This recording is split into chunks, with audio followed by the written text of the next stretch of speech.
Pass আউটের পরের 5 বছর কলেজের ছাত্র সংসদের কোনো অনুষ্ঠান বা প্রোগ্রামে প্রাক্তনরা অংশগ্রহণ করতে পারবেন না, তাদের আমন্ত্রণও জানানো যাবে না। কসবাকাণ্ডে এবার নড়ে চড়ে বসল মমতা ব্যানার্জির যোগেশচন্দ্র ল কলেজ। কসবার ল কলেজের ঘটনা থেকে শিক্ষা নিয়ে এবার যোগেশচন্দ্র ল কলেজ সিদ্ধান্ত নিয়েছে, পাশ করে যাওয়া ছাত্রছাত্রীরা 5 বছর ঢুকতে পারবেন না কলেজে। কসবাকাণ্ডের পরই বঙ্গ রাজনীতিতে রীতিমতন টানাপোড়েন শুরু হয়ে গিয়েছে। শাসক বিরোধী দুই পক্ষই এই ঘটনাকে কেন্দ্র করে রীতিমতন রাজনীতির ময়দানে নেমে পড়েছে। বিচারের দাবিতে দিকে দিকে চলছে প্রতিবাদ বিক্ষোভ। তারই মধ্যে যোগেশচন্দ্র চৌধুরী ল কলেজে প্রাক্তন ছাত্রছাত্রীদের ওপরে ছাত্র সংসদের অনুষ্ঠান ও কর্মকাণ্ডে অংশগ্রহণের চিঠি দিয়ে কড়া বিধি জারি করল ছাত্র সংসদ।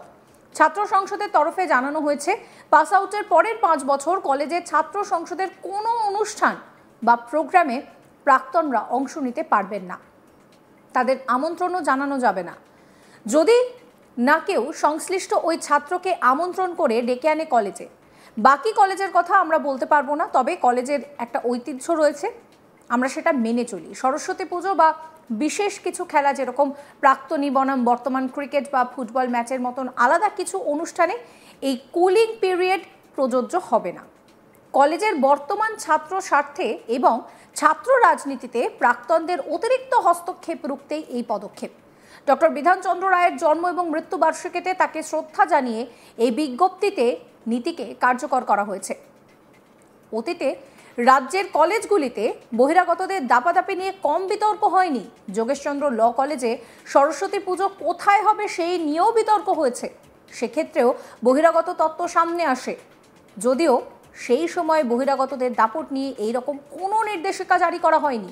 তবে বর্তমানে এই নির্দেশিকা জারি করার পর কম বেশি সকলেই তাকে স্বাগত জানিয়েছে বলে সূত্রের খবর। এই নির্দেশিকা জারি করার পর প্রশ্ন ওঠে যে কেন অন্য কলেজেও এই নিয়ম জারি হচ্ছে না। মুখ্যমন্ত্রী মমতা ব্যানার্জি এই কলেজের ছাত্রী ছিলেন বলেই কি কলেজের ভাবমূর্তি যাতে নষ্ট না হয় সেই কারণেই এই সিদ্ধান্ত? বিরোধীরা ইতিমধ্যেই এই বিষয়ে প্রশ্ন করতে শুরু করেছেন। কসবা ল কলেজের ছাত্রীর ওপর নির্যাতনের ঘটনায় ইতিমধ্যেই সিসিটিভি ফুটেজও সংগ্রহ করেছে পুলিশ। কলেজে লাগানো সিসিটিভি ফুটেজে পরিষ্কার প্রমাণ রয়েছে যে ঘটনার দিন ছাত্রীর ওপরে নির্যাতন হয়েছে। সিসিটিভিতে দেখা গিয়েছে ছাত্রীকে টেনে হিঁচড়ে নিয়ে যাচ্ছে তৃণমূল নেতা মনোজিৎ। কলকাতা পুলিশ ইতিমধ্যেই ল কলেজের ছাত্রী নির্যাতনের তদন্তের জন্য 5 সদস্যের একটি বিশেষ তদন্তকারী দল বা সিট গঠন করেছে। তদন্তের দায়িত্ব নেওয়ার পর সিট প্রধান অভিযুক্ত মনোজিৎ মিশ্রের পোশাক বাজেয়াপ্ত করেছে। পুলিশের এফআইআরে থাকা নাম আরও 2 জনের যাদের রয়েছে তাদেরও কিন্তু পোশাক বাজেয়াপ্ত করা হয়েছে। অন্যদিকে পুলিশ জানিয়েছে যে ফরেন্সিক পরীক্ষার জন্য এই সমস্ত পোশাক পরীক্ষাগারে পাঠানো হচ্ছে। শারীরিক নির্যাতনের মতো অপরাধের ক্ষেত্রে বেশিরভাগ সময় অভিযুক্তের পোশাকে চুল, রক্তের চিহ্ন থাকে, যা কেবলমাত্র ফরেন্সিক পরীক্ষায় শনাক্ত করা যায়, যা তদন্তের সময় তাদের বিরুদ্ধে অভিযোগ প্রমাণে গুরুত্বপূর্ণ ভূমিকা পালন করে। শুক্রবার সন্ধ্যায় একটি ফরেন্সিক দল ইতিমধ্যেই ঘটনাস্থল পরিদর্শন করে এবং এখান থেকে নমুনা সংগ্রহ করে, আর সেই সমস্ত নমুনা ল্যাবে পাঠানো হয়েছে। ঘটনা প্রসঙ্গে কলকাতার পুলিশ কমিশনার মনোজ বর্মা কি বলছেন শোনাবো।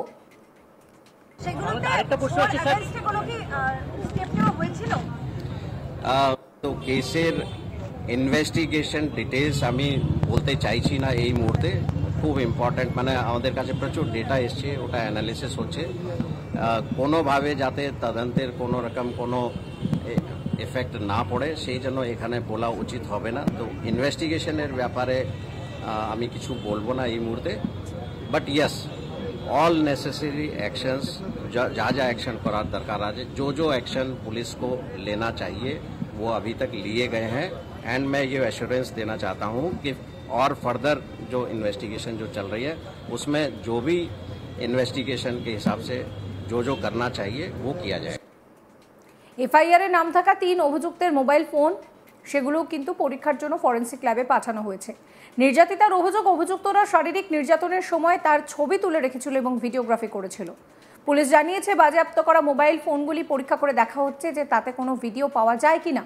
অপরাধ স্থল থেকে পাওয়া নমুনা এবং ধৃত অভিযুক্তদের বাজেয়াপ্ত করা কাপড় ব্যবহার করে ডিএনএ পরীক্ষাও করা হবে। সূত্রের খবর যে কলেজ প্রাঙ্গণের ভিতরে এবং বাইরের সিসিটিভি ফুটেজও সিট বাজেয়াপ্ত করেছে। আরও জানা যাচ্ছে যে যদিও অপরাধ স্থলের ভিতরে কোনো সিসিটিভি ক্যামেরা ছিল না, যা নিরাপত্তা রক্ষীর কক্ষ, তবে কলেজ প্রাঙ্গণে স্থাপিত ক্যামেরা থেকে সেখানে বাজেয়াপ্ত করা হয়েছে সিসিটিভি ফুটেজ, যেখানে নির্যাতিতার গতিবিধি স্পষ্টভাবে দেখা যাচ্ছে, সেখানে অভিযুক্তদেরকেও স্পষ্টভাবে দেখা যাচ্ছে। ধৃত অভিযুক্তদের বিরুদ্ধে অভিযোগ প্রমাণে এই ফুটেজগুলো যথেষ্ট গুরুত্বপূর্ণ বলেই তদন্তকারীরা মনে করছেন। কলেজ প্রাঙ্গণে নজরদারি জোরদার করার জন্য আরও নতুন করে সিসিটিভি ক্যামেরা লাগানো হয়েছে। অপরাধ পুনর্গঠনের জন্য শারীরিক নির্যাতনের শিকার ওই ছাত্রীকে ওই ল কলেজের ঘটনাস্থলে সেখানে নিয়ে যাওয়া হয়। তার আগে তাকে আলিপুর আদালতে নিয়ে যাওয়া হয় এবং প্রধান বিচার বিভাগীয় ম্যাজিস্ট্রেটের সামনে গোপন জবানবন্দি রেকর্ড করা হয়। শনিবার কলকাতা মেডিকেল কলেজ ও হাসপাতালে নির্যাতিতা এবং ধৃত প্রথম 3 অভিযুক্তের মেডিকেল পরীক্ষাও করা হয়েছে। অভিযুক্তদের পরীক্ষার রিপোর্টও সেখানে কিন্তু যথেষ্টই গুরুত্বপূর্ণ, যদিও এখনও সমস্ত রিপোর্ট সামনে আসেনি। শনিবার নির্যাতিতাকে মানসিক পরামর্শের জন্য কলকাতা পুলিশের একজন অনুমোদিত কাউন্সিলরের কাছেও নিয়ে যাওয়া হয়।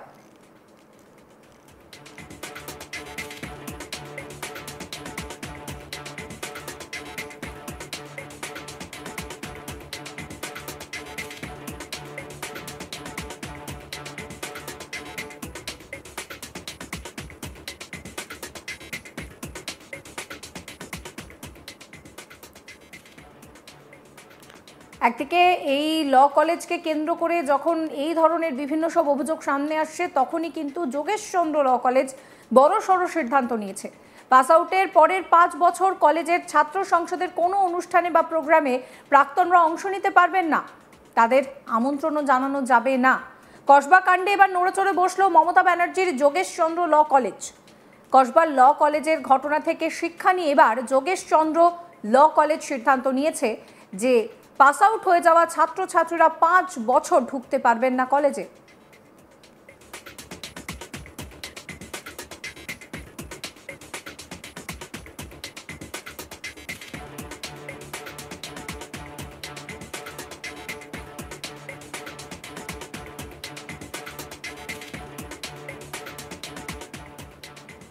কসবা কাণ্ডের পরেই বঙ্গ রাজনীতিতে রীতিমতন তোলপাড় পড়ে গিয়েছে।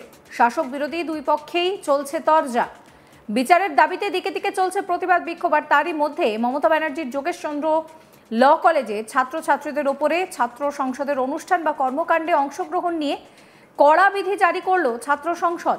পরিষ্কার জানানো হয়েছে, পাস আউটের পরের 5 বছর কলেজের ছাত্র সংসদের কোনো অনুষ্ঠান বা প্রোগ্রামে প্রাক্তনীরা অংশ নিতে পারবেন না। তাদের আমন্ত্রণও জানানো যাবে না, যদি না কেউ সংশ্লিষ্ট ওই ছাত্রকে আমন্ত্রণ করে ডেকে আনে কলেজে। বাকি কলেজের কথা তারা বলতে পারছেন না, তবে এই কলেজের একটা ঐতিহ্য রয়েছে যেটা তারা মেনে চলতে চান। সরস্বতী পুজো বা বিশেষ কিছু খেলা, যেরকম প্রাক্তনী বনাম বর্তমান ক্রিকেট বা ফুটবল ম্যাচের মতন অনুষ্ঠানের ক্ষেত্রে এই কুলিং পিরিয়ড প্রযোজ্য নয়।